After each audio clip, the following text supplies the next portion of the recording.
Uyu munsi turi tariki 2 Kanama muri uyu mwaka w'ibihumbi 2024, no kuvuga ko hashize amasaha make gusa umusirikare wa FARDC yatswe imbunda mu Minembwe muri Repubulika Iharanira Demokarasi ya Kongo, kuko iki gikorwa cyabaye kuri iyi tariki ya mbere z'ukwezi kwa munani muri uyu mwaka w'ibihumbi 2024.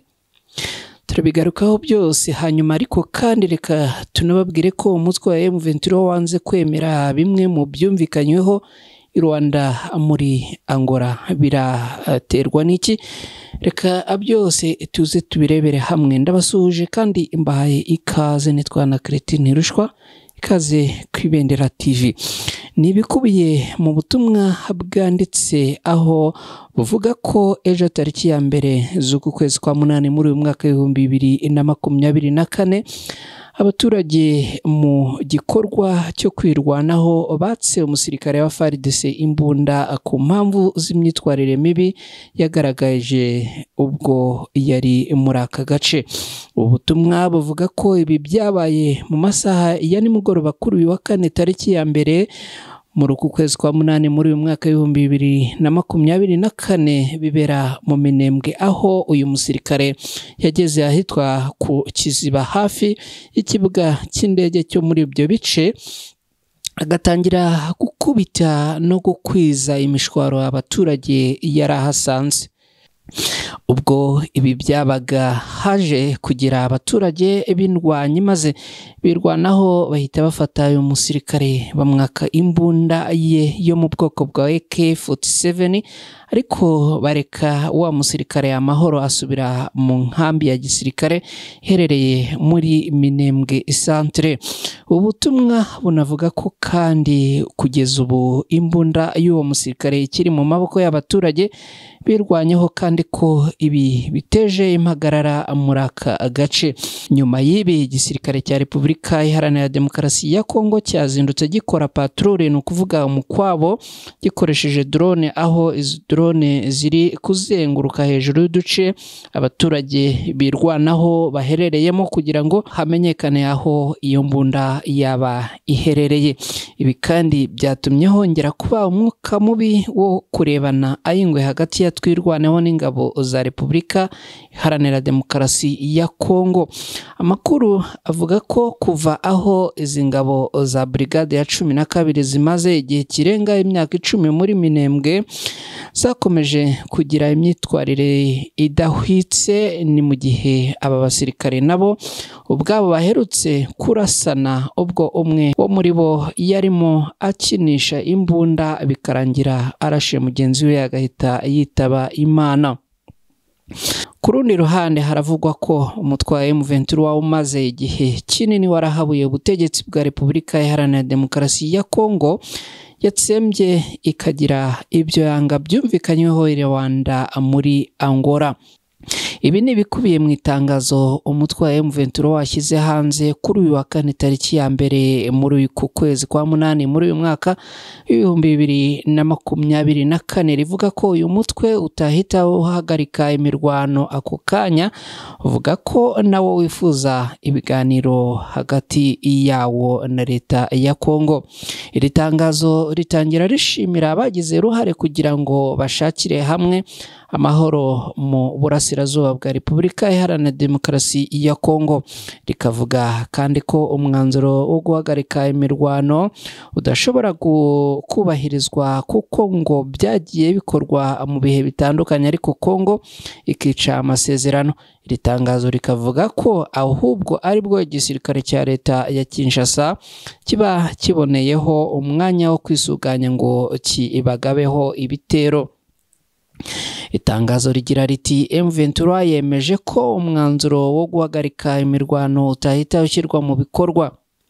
Guverinoma ya Kinshasa nabo bafatanya yagiye igira urwitwazo rwo guhagarika intambara kwayo, ikaba ari wo mwanya wo kwiyegeranya no gukomeza kwibasira inzirakarengane zo mu bwoko bumwe, ari nabwo twe tugamije kurinda. Uyu mutwe wa M23 waboneyeho no kuvuga ko igihe leta ya Repubulika Iharanira Demokarasi ya Kongo yakwemera ibiganiro byabo nayo ari cyo gihe kugira ngo hazaboneke umuti urambye ku ntambara ibera mu burasirazuba bwa Repubulika Iharanira Demokarasi ya Kongo. Intumwa z'u Rwanda n'iza Repubulika Iharanira Demokarasi ya Kongo ziheruka guhurira i Rwanda muri Angola mu rwego rwo kugira ngo baganire hagamijwe kurebera hamwe icyakorwa kugira ngo umwuka mubi w'amakimbirane hagati y'ibi bihugu byombi uhagarare. Umwe mu myanzuro yafatiwe muri ibyo biganiro nuko humvikanyweho ko impande zihanganye mu burasirazuba bwa Repubulika Iharanira Demokarasi ya Kongo zihagarika imirwano kandi bikazatangira kubahirizwa tariki ya 4 muri uku kwezi kwa 8 muri uyu mwaka w'2024, no kuvuga kuri iki cyumweru.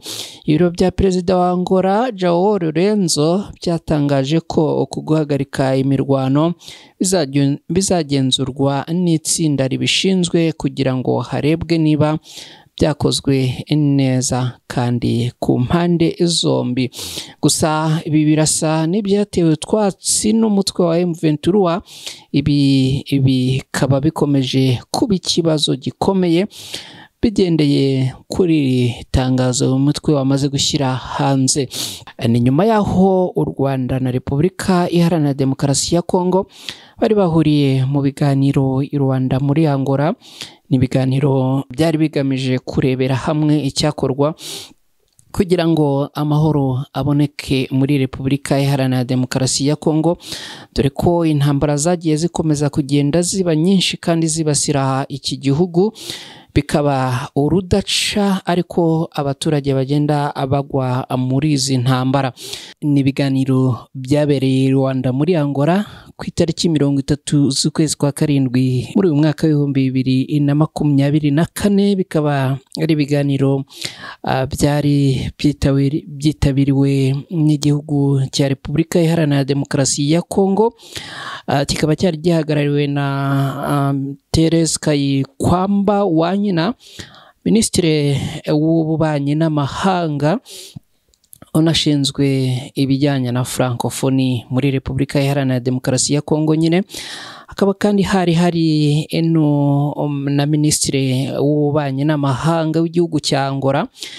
Tunabibutsa ko iki gihugu cya Angola ari cyo muhuza mu bibazo bya Repubulika Iharanira Demokarasi ya Kongo ni bijyanye n'intambara zigenda zikunda kugarukamo n'igihugu cy'u Rwanda. Muri Angola rero muri iyi nama akaba hari Ambasaderi Tete Antonio, akaba ari Minisitiri w'Ububanyi n'Amahanga muri iki gihugu. Akaba kandi ku ruhande rw'u Rwanda hari naho Minisitiri w'Ububanyi n'Amahanga ariwe Ambasaderi Olivier Nduhungirehe, akaba nawe yari yitabiriye ibi biganiro. Nyuma y'uko rero M23 yateye utwatsi byavuye muri ibi biganiro, bikaba bikomeje kugenda biba agaterera nzamba mu kurebera hamwe cyagarura amahoro muri iki gihugu. Ibi biragana hereka tubihange amaso. Mwakoze gukurikira Ibendera TV. Izindi nkuru nakagaruka, ariko ndabibutsa ko ari ngombwa gukora like, share na subscribe kuri channel yacu kugira ngo mujye mubona inkuru dushyiraho bitabagoye. Ndabashimiye cyane, mugire amahoro.